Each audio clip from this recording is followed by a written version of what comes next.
Good afternoon, runners, and welcome to today's live chat. My name is Coach Steve Mura with New York Runners, and I am here with our great friend, physical therapist, Ashleigh McAdam from HSS. Ashleigh, thank you so much for joining us today. Thank you for having me back.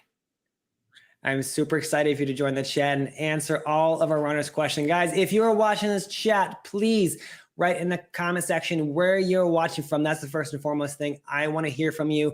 If you're watching from New York City or the tri-state area, if you're watching from Southern California or another country, put that in the chat. I like to figure out who is the farthest person away from me right now, and I'm in Jersey. So whoever the farthest away from me today is will get a virtual high five.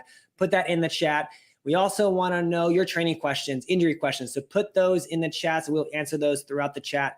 But let's start off right now with Ashleigh, because I have a lot of questions for you. And a lot of it is about injury prevention and injury recovery. So right now, a lot of runners are in the middle of their TCS New York City Marathon training. For those runners, what is the best way to avoid injuries right now as they ramp up to higher mileage, maybe higher mileage than they've ever done before in their lives?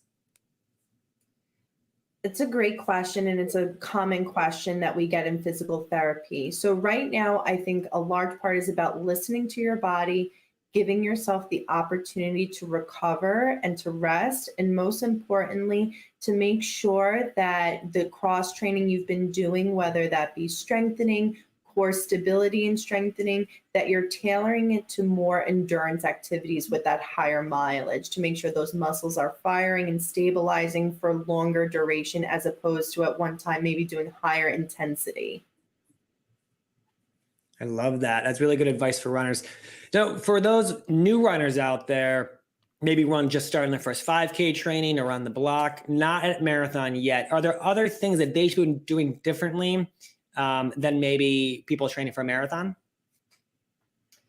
Great question. So right back to that point where I was talking about intensity. So for a newer runner doing runs that are not as long, not as much mileage, we can kind of look at the body holistically, looking at the big areas, mobility, making sure soft tissue range of motion is good, that you're stretching, you're foam rolling, flexibility on that end, stretching adequately. And now in strengthening, you can focus a little bit more on strength gains and power as opposed to endurance over a longer time. So you may do a little bit more cross training for your upper body, lower body, and you're in the position to do a little bit more resistance or intensity to build that strength and train that musculoskeletal system. How often should runners be doing the strength training, stretching workouts? Is it after every run? Is it different than if you're new to an experienced runner, maybe a little more, I'll say stronger, but maybe used to doing these type of workouts over time? Does it vary? It depends, I'm sure. But what can you tell runners how often should we be doing these? You know, it depends is like the famous answer for me, but definitely like right now, like current physical activity recommendations is anywhere between 2 to 4 days of strength training. So that can be, you know, if you're in doing more cardiovascular training and higher mileage, maybe you're doing 2 days and giving yourself that 24 to 72 hours of recovery to make sure that you're not having those symptoms of what we call delayed onset muscle soreness, where you have that lactic acid buildup. Whereas if you're not doing as many runs or they're shorter runs, you can maybe do the 3 to 4 days that you're building up your strength as you're progressing in your running training if you're new to the sport. I love that. I see a lot of runners putting some questions in the chat box. I love it. We're going to get to those soon. And thank you for letting me know where you're watching from. I do see some of you guys are far away, so we might have a winner coming up here, but I want to get to those soon. Ashleigh, I want to play a little quick game here for runners out there. Fact or fiction? So I have some very common injury prevention kind of techniques that we see. Sometimes some of these are from the internet. Some are, you know, I've learned throughout my time as, 20 years of running. And I want to know your thoughts on them. And can we challenge ourselves to maybe say it? Should try to say, we like to say it depends. Let's try to avoid that if we can, because I know it does matter. So the first one, ice bath. So when runners is ice bath actually, does it help runners, or is that just kind of some myth we've heard over time as a runner that could help you? Great question. I don't want to start off right away, but it depends, but it does. But I'm going to go why it depends. So ice is a great modality. So hard rules, fast rules. If something happens acutely, so you're going for a run and you roll your ankle or something like that, ice is going to come to the area for an acute kind of incident that happened. But realistically, in the research, if you're using ice as a modality to work on soreness or different things, heat or ice, there's not a lot of significant evidence to say one is favored more than the other. So if you're a runner and you find that ice baths are helping with your recovery, definitely do it. But also just keep in mind, it can be a personal preference where some people may use heat and they feel better with heat because they have a better tolerance to heat. But definitely make sure you know the difference between if something acutely happened where we need ice and we're staying within the realm of ice, or if it's just managing your symptoms and it's more chronic, you can kind of go either or. You telling me I've taken ice baths and I could have done just like heat? I would rather do the heat and come from my couch than sit in ice bath for 10 minutes in the dead of wintertime with the high mileage. I could do that instead. Well, did it work for you? Did it help? Placebo maybe, but I think it did. I got out of it. I was cold, but then like the next day I was okay. So maybe it did. I always hear runners not sure, like, is it runners like, was it the placebo effect or did it help? And I think there is some evidence, as you said, heat, ice. I think placebo is also a true thing. It's a real thing. So hopefully ice baths, does help runners. Next one, we're going to the gym for this one. Lifting heavy weights at the gym. Now, as a runner, training for a race, do we need heavy weights or what do we need to do in the gym for those runners?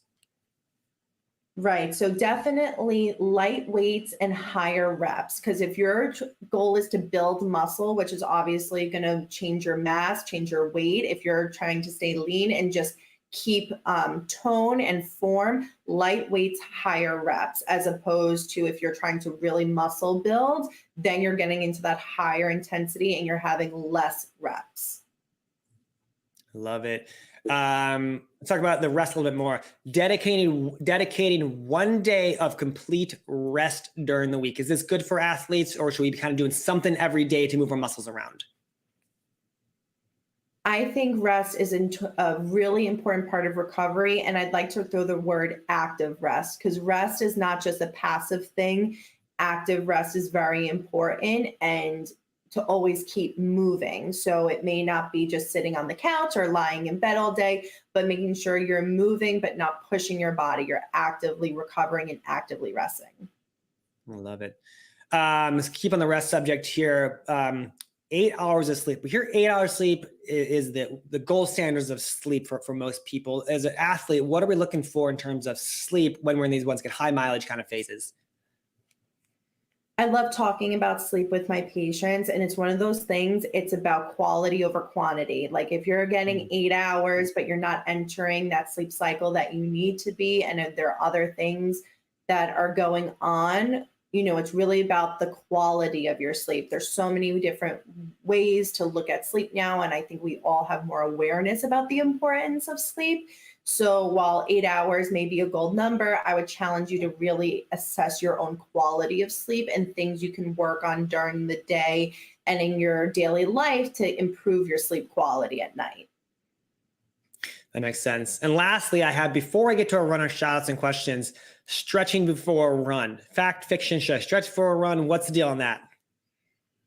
Stretching is wonderful. But it's about what type of stretching you're doing too. So definitely before an activity, foam rolling is great for soft tissue relief, but I love a dynamic warm up, dynamic stretching, getting that heart rate up, getting the muscles prepped and ready to perform and do what they need to do so you can do your sport well, pain-free.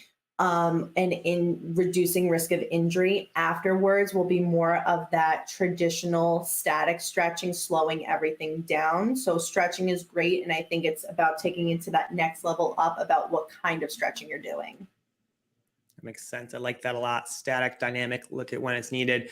All right, guys, I want to talk to our runners right now, and then we have some few more questions later for Ashleigh. But runners, thank you for joining us. We have great shout outs from all over the world today. So I want to give first shout out to Kathy from Selford, UK, as of now, first one. That is our farthest away. We have Chang Billy saying hi from Manhattan, New York. Thank you so much for joining. Lisa from South Carolina, Jennifer writing in from Long Island, Mary saying hi from Philadelphia. We have Franquardo, apologize if I pronounced your name incorrectly, from Franquardo from Argentina. Felipa from New Rochelle says hi and thank you for joining. Runner Volcano 0201 says, hey guys, like always, we coming to you from Orlando, Florida, sunny Florida. I love it. James from Staten Island, and he is a streaker this year, which is great for the New York City Marathon. Thank you so much, James, for running every single year with us. And we also have Robin West from Wisconsin. I love it, guys. Thank you so much for giving some shout outs. If you just joined us now, let me know where you are watching from. We have some great questions. The first one is for you, Ashleigh, and it's from Kath. Great question. I've had a broken little toe, which still swells. Is it mad to continue to run? So swelling is something that you should definitely always be mindful of, and that's your body communicating something to you. I'll always say to patients, the body's going to respond with either two things, soreness or swelling, and that can be indicative of something being too much or not enough. So I would totally recommend, if it's bothering and affecting your function, definitely going to the appropriate healthcare provider to assess it and make sure it's not limiting you in your function and your running. Makes sense. I like it. Let's see. Next question coming in. What do we have, AJ? Toss it up on. Sorry, something with that. We have Dubs asking a question from San Antonio.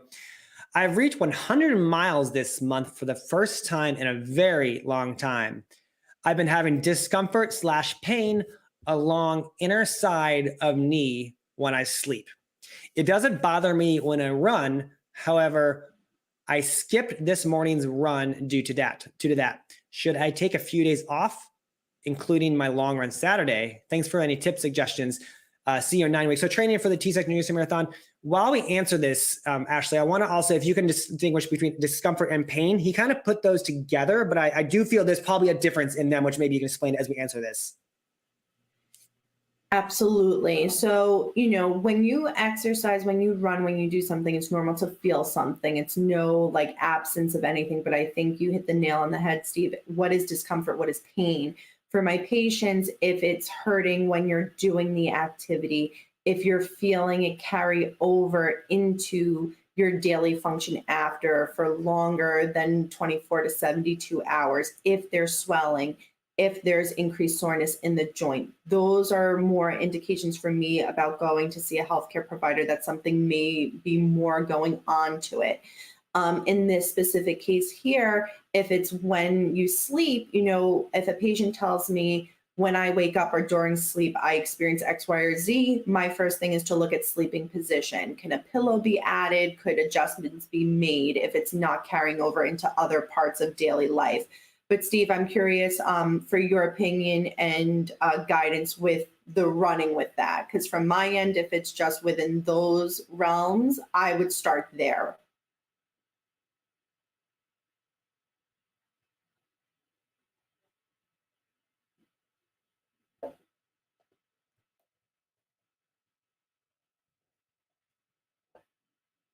Sorry about that. I was muted because I was coughing earlier. I stayed on mute. I agree with you completely. What I like to, if you need to skip this weekend's run, I would rather you do that to get healthy. What can happen? We see a lot of athletes, they'll push through this weekend's long run like you're going to do. You're going to end up, a possibility you're going to end up with a 1 to 2 week long injury. This is going to get worse. It's kind of turned from a discomfort into a pain, into something. You're going to end up in Ashleigh's office, which I'm sure Ashleigh wants you there, but also she'd rather see you on the road getting those miles in. So if you need to take off this weekend's long run, sacrifice your 18, 12, 16 miler long run. It's going to give you more rest, and you can come back next weekend to tackle it. Otherwise, the alternative is if you do this run, this injury is going to get worse, and you're going to miss the next 3, 4 long runs in place of it. So miss that one to get healthy. Cross train. If you need to cycle, you can do elliptical. If you have access to a pool, swim during the time. Do something that's not going to affect that area. But better to rest and be a little more cautious, because I don't want you missing a month of training because you pushed it during this time of your mileage. And your mileage is there. 100 miles a week right now or 100 miles a month. I'm sorry. You're doing wonderful. Great job out there. We have one more. Let's do one more, AJ, then we're back to our runner show here. Max from Brooklyn As someone who got a late start on marathon training, would you recommend 1, a slow build with fewer miles, or 2, trying to build more quickly to log the necessary miles before November? Actually, I want to hear your take first, and then I'll answer from a coaching standpoint. But obviously I want to be cautious of injury prevention for Max here, because that's, I think, the biggest, they're kind of calling out as well, like what's safer for them. So what is your advice for someone maybe starting now 8-9 weeks out? I was going to steal that line too and have you go first, Steve, from a coach's perspective. But definitely, if I'm staying within the realm of injury prevention, my bias is going to be a consistent, steady, slow ramp up rather jumping in at that higher mileage. I would want a steady build up, but that's for looking at it through a lens of injury prevention. Steve, what are your thoughts with training for the marathon and being at this point? I was off camera cheering for that answer. I love it because I completely agree with you. We always know, look, no matter when anyone starts training for whatever distance race, even if it's a 5K to an ultra marathon, doesn't matter to me. We start them at where they are, where they're at, not where they should be or where they want to be. We're starting you where you are, because every runner's goal is to get to their own start line healthy. If that means, like our last runner Dubs, that means skipping a run to stay healthy. That's that goal for that week, stay healthy. If that means starting you off right now, your long run, Max, you didn't say it here, but let's say your longest run this weekend is 5. That is where you're starting off. That is okay. I don't want you to start at 16 miles because your best friend who started in July is running 16 miles a weekend. You're starting at your own long run.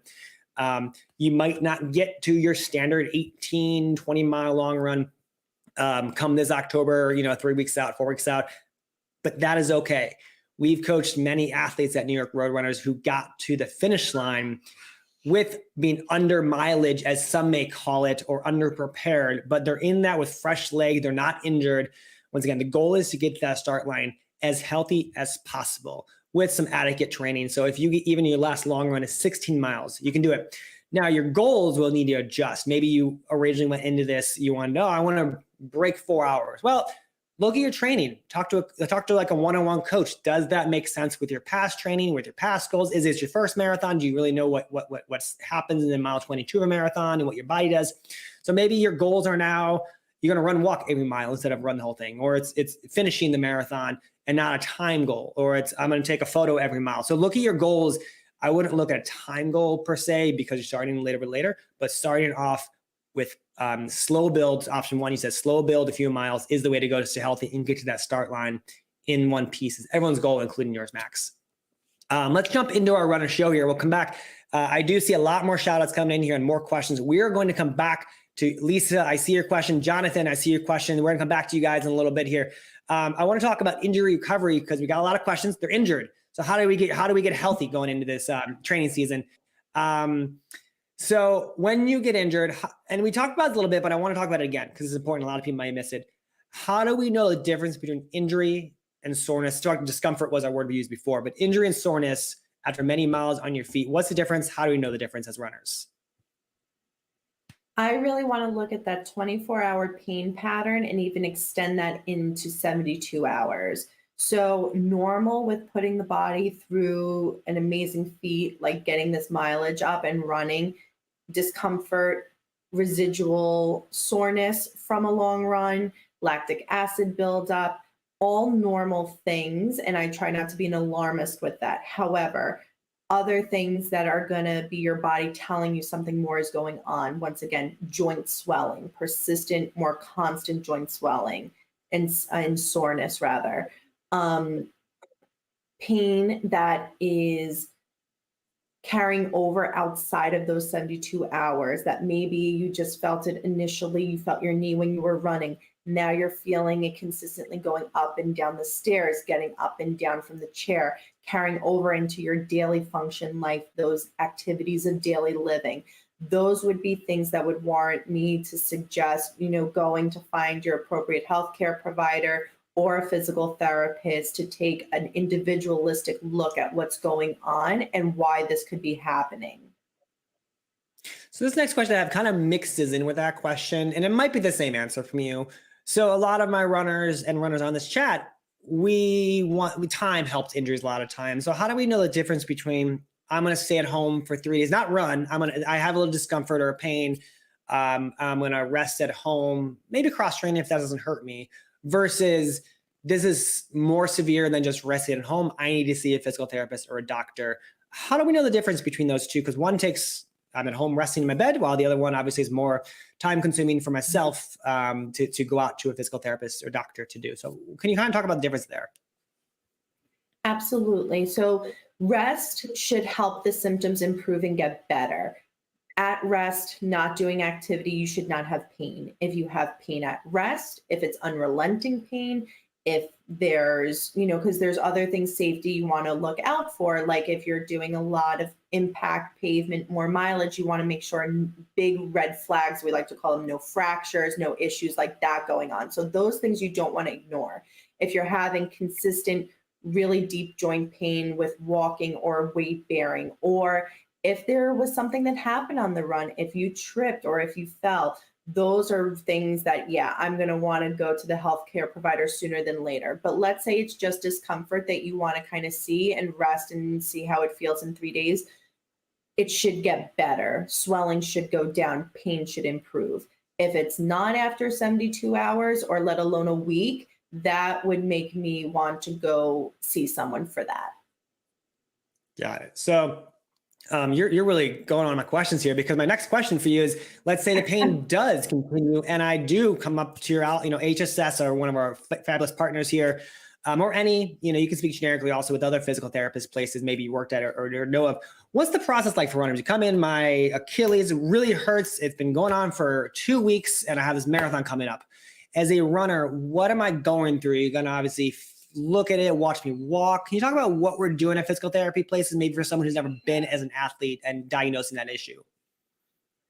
Sure. And that's why now we have more access to patients now. That's why in physical therapy now, everyone is going and pursuing a doctor of physical therapy. So someone can just come in and be assessed and evaluated by a physical therapist as the first person in that arena, as opposed to going to a doctor and getting a prescription, which is also a common way that people come into PT. So for someone coming in without having seen a doctor, the biggest things is making sure that that patient is appropriate for PT and there's not something more going on, ruling out those red flags, making sure there's not something serious that needs an x-ray or different things, or seeing a doctor. But generally coming in, I would want to see how that patient moves. I'm going to look at how they walk. If it's specific to running, I may have them come on the treadmill and see what that looks like. For me, I'd like to try to see if I can reproduce what we call their concordant pain, their concordant sign of why they're coming in. And then I'm taking a really thorough individual look at every joint above and below the area, and kind of seeing within that first session if I can reproduce the symptom, and also can I give an exercise or perform a manual therapy technique that can improve it when I do a pre-test, post-test. And then that gives me an idea with my hypothesis that I'm going in the right direction, and then making sure I can give that patient homework to do an exercise or a correction that they can do before they go out and run, so they feel better and get back to doing what they love to do. And this is why I tell all the athletes in New York City to go to HSS for your physical therapy, guys. As you can tell how detailed and thorough they are just by that. I think it's great that you guys are here in this city, and that they can come to you guys and visit you with any, running injury or their say, it can help you guys out. That's really important, I think, for one especially new who not been to a physical therapist before, what the process is like. So hopefully that can help you guys with injuries. My last question is a little more broad for you. But I think it's important. And as we're once again in marathon training 8 weeks out, do you see more common injuries with runners coming to you now than maybe in March, April, or July? The more common injuries now. How do we recover from the major injuries, maybe top 2 injuries you see right now from runners? I think probably my top 2 biggest injuries that I would see are either like a plantar fasciitis, Achilles tendinopathy, and also some general knee pain. And a lot of times that can just be due from the type of foot strike or, foot contact. And it can just be from adding the mileage. So My personal bias, I don't try to change what my runner is doing. I try to see what's going on within that joint or above and below on that side, because running is really like a single limb sport. So if something's going on one side of the body, not the other, I'm challenging myself to think, okay, what's going on in that kinetic chain on that one side? And it's kind of like being a detective to figure out what's the culprit, who's the culprit, and how can I address that? So sometimes it can be as simple as adding some stretches, doing some gentle massage, ball massage to the bottom of the foot, foam rolling and stretching. Some other times it might be adding strengthening, that person on one side needs a little bit more hip or quad strengthening to just build up that muscle to support that knee during those long runs. I love that. And thank you so much for that information. Let's go to our shout outs. We have a lot of shout outs and questions here from you guys. Thank you for joining our chat today with HSS. Want to welcome Rosali to the chat. Hello from New York. Thank you for joining us. We have Michaela from Jersey. I'm in Jersey. Thank you for joining. Maria Seska, thank you so much from Deerfield Beach, Florida. I've known you for so long, but I haven't seen you in so long, which is a horrible mistake. Hopefully we can catch up this November at the marathon. Lisa Matson says, hi from Minnesota. We have June Washington from Denver, Colorado. I want to give a shout out to RJ from New Jersey represent. We have the traveling runner from Queens in the house. And last but not least on my forum, we have Dennis from Dermont, New Jersey. I'm late, but always happy to join. Your inputs are so valuable as we train for the New York City Marathon. Thank you so much for joining. I will say that New Jersey had the most shout outs there. I did not plug those people specifically, but they had the most shout outs. So thank you guys for joining the chat and giving some shout outs. AJ, let's put up the next question we have on the screen. Lisa asks a question.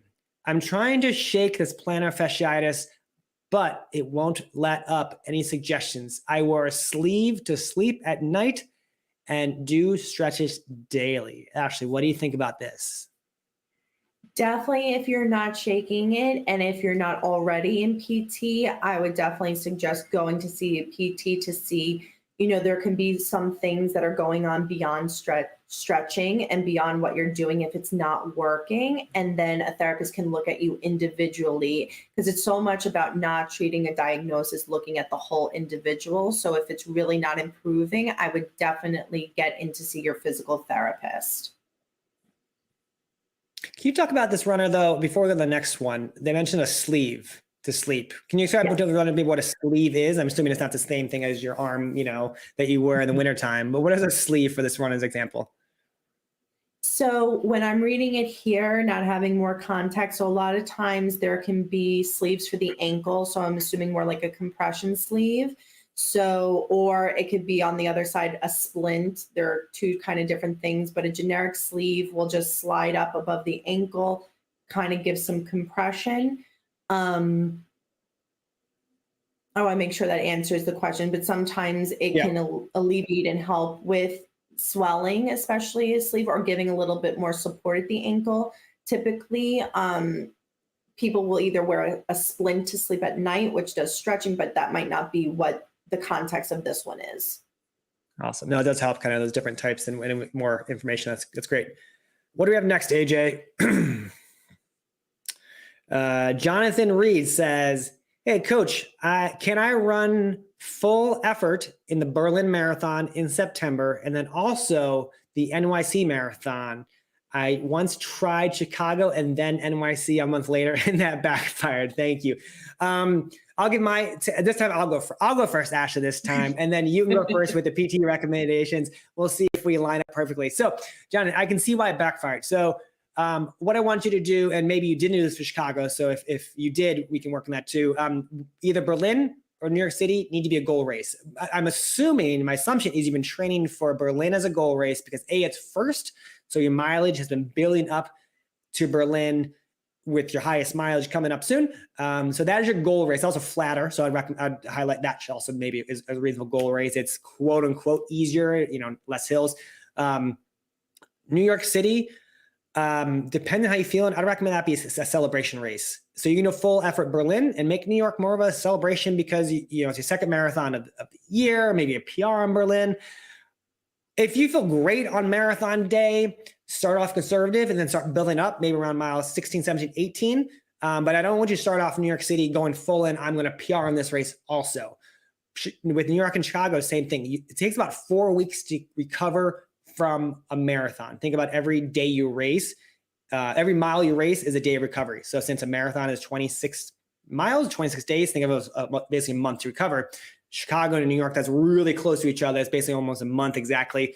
You have a little more time to recover from Berlin, but you have no time to really train anymore even after that, because then you'll be tapering for New York. So my recommendation, pick one, ideally Berlin as a goal race, and depending how you're feeling around mile 16, 17 of New York City, then you can adjust your plan, but start New York off conservatively so you don't, I don't want you to blow up in New York and have a bad race. I'd rather you have a great race and a good race. What about you, Ashleigh? What is your take from a physical therapist standpoint?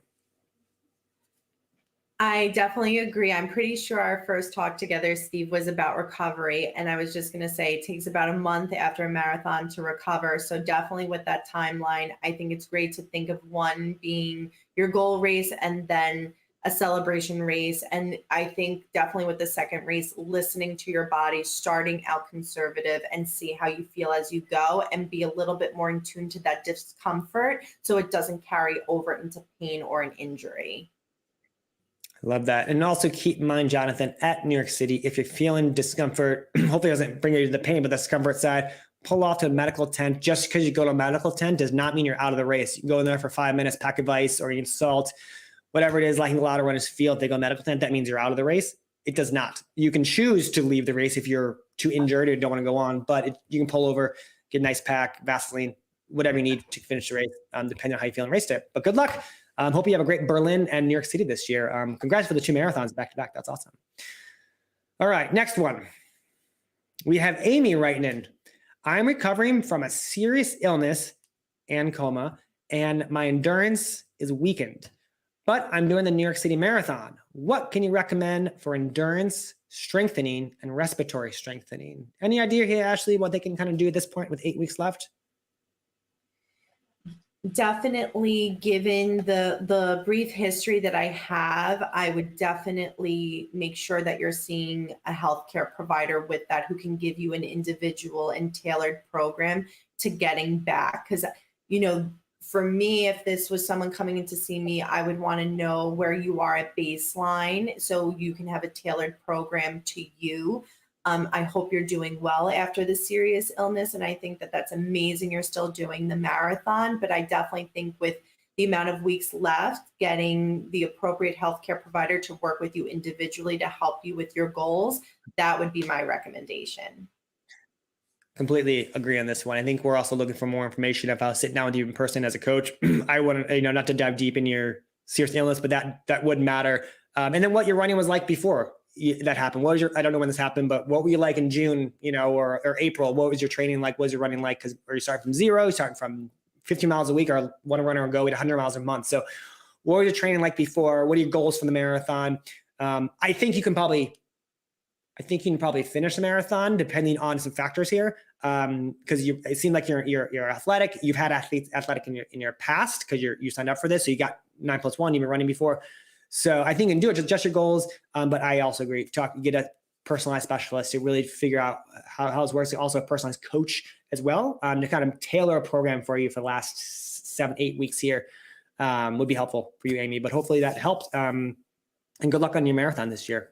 Coming in next, we have Michaela says, for slower runners, should they run an 18-miler if it will take longer than 3 hours? I kind of love this question because we get a lot of time with coaching. People ask us, a variation of, you need to run 20 miles, or you need to run 26 miles, or you need to run 2 20-milers. You need to run a 22-mile long run to complete the marathon. But that's not true. That's obviously people, as I said before, question. We've had 16-mile people run 16 miles in the marathon. But you bring up a good point, and it is a conversation that I have my coaching hat on. I can answer, and I think there's obviously physical therapy. Really want to hear from your side. I tell athletes your longest run should be, for general, about 18, 20 miles or 3 hours, whichever one comes first. From what I've been told by a lot of physical therapists, is after you get to that 3 hour, 3:15 mark, you actually have a negative impact on your training and your recovery. So injuries are more likely to happen after that 3 hour mark. And your recovery time is a lot slower after that time. So if you run 18 miles in 3 hours, don't go past that. If you run 19 miles in 3 hours, don't go past that. That 3 hour mark is usually the longest you'll get in a training. That mileage will obviously depend on your speed. What about you, Ashleigh? What is your take on distance versus time, and how long you should be running out there time wise? I agree with you, Steve. I think unfortunately with so many things, you don't know if you overdo it until you do it. So I think having those markers and, that self-stop of when to stop and kind of reassess is important, like a fail-safe, because you don't want to exceed that. And then once again, if our goal is injury prevention and to start on that start line healthy, I think it's a good rule to follow. Love it. All right. Good luck out there. Next one, we have a few more left here. If any questions, guys, put those in the chats. I think I have like 2 or 3 left on my form here, so put those in the chats and we'll take them one by one. We have Susan saying, any info for a 20-mile walk? In November, I'll be doing the Susan G. Komen 3-day 16-miler breast cancer walk, but we'll be doing it only one day. This walk will be from Dallas to Fort Worth. Well, first off, that's awesome that you're doing that. Congrats. That you're part of that. I'm sorry if cancer affected you or your family, but I'm glad you're participating in that. From a coaching standpoint, walking a similar run, you need to train for it. We think of walking a lot of times as, you do it every day in New York City, you walk to the train, but that is a long time in your feet, and if you're not used to it, it's going to be a lot harder. So there are walking plans out there that'll build you up to that, similar to running, where you just gradually build up a little bit longer, certain days of the week, and then you have down weeks we don't walk as much. But there are walking plans out there.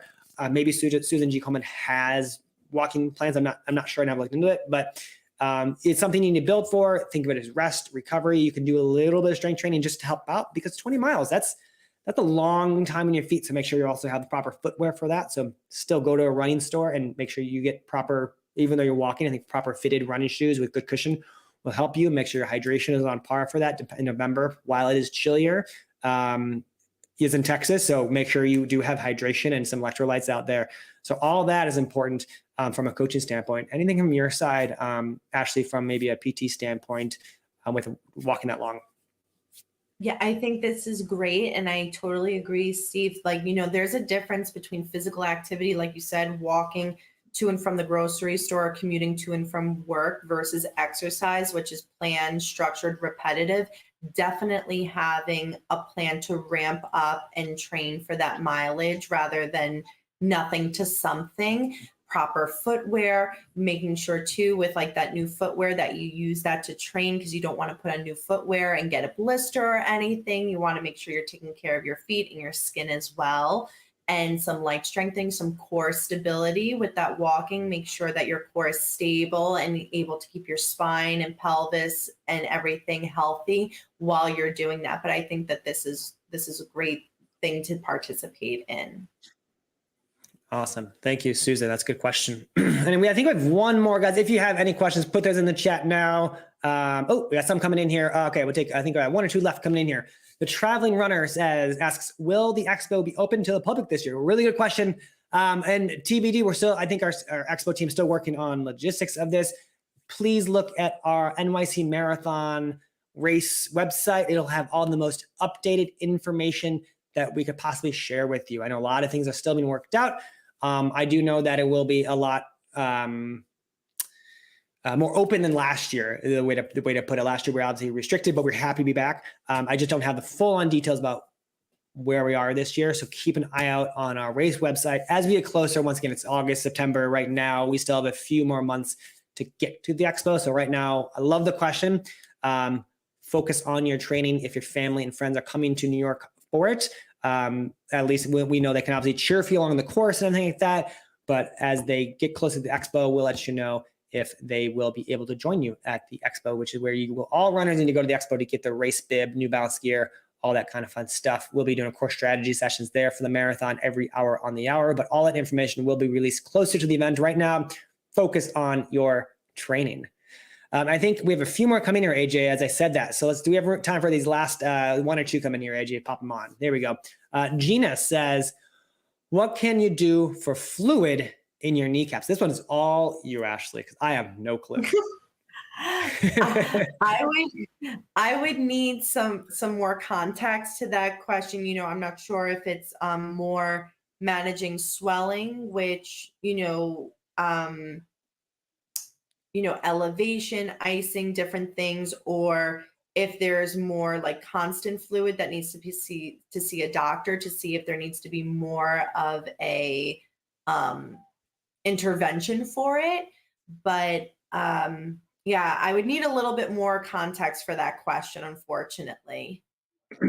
Gina, if you're still watching, write in the chat now. More context. I have one or two questions that we can maybe ask while you're writing more context to this. You can reply to yourself, and our social team can grab it and put it in the chat. We have another question coming in here. Denise says, any unwritten rules that a runner should follow during a marathon? Sorry, my 5-year-old here is off school, and I told her to leave me alone for this chat. Any unwritten rules that a runner should follow during a marathon? I would actually love for this question for those runners watching. What are your unwritten rules? So reply to this. Let us know your unwritten rules as a runner. All the advice that I always share with runners is written rules, because there's a reason as coaches we say it every year, every race, every marathon. Have fun out there. If it's his first marathon, turn your watch off. All that kind of stuff. Give yourself more time in the bathroom lines. Give yourself more time going to the race. Don't go out too fast. They're all very hard and stone written rules that I follow because they're tried and true. But if you're a runner and you have an unwritten rule, reply to this commenter and let us know. Ashleigh, do you have any unwritten rules maybe you follow or abide by that maybe unusual? Definitely soak up the energy and the experience. I think that really fuels a lot of people from like a PT injury side. Definitely listen to your body. Don't be an alarmist, but also just find that balance between listening to your body, what you're feeling, what you're not. I think, Steve, you had a great suggestion too, consulting in the medical tent, and just enjoy being out there. I love it. So I think that is all we have now. I don't see any reply from Gina. So Gina, hopefully that answered your question. If not, we'll have HSS back on our chat next month. But guys, thank you so much for joining our chat today. Ashleigh, to you, thank you for joining our chat and giving wealth of knowledge about injury prevention, injury recovery to all of our runners training for the TCS New York City Marathon or training for their own life goals, which is also amazing. Thank you guys so much. Good luck on the rest of your training, and we'll see you next time. Thank you, everyone. Good luck.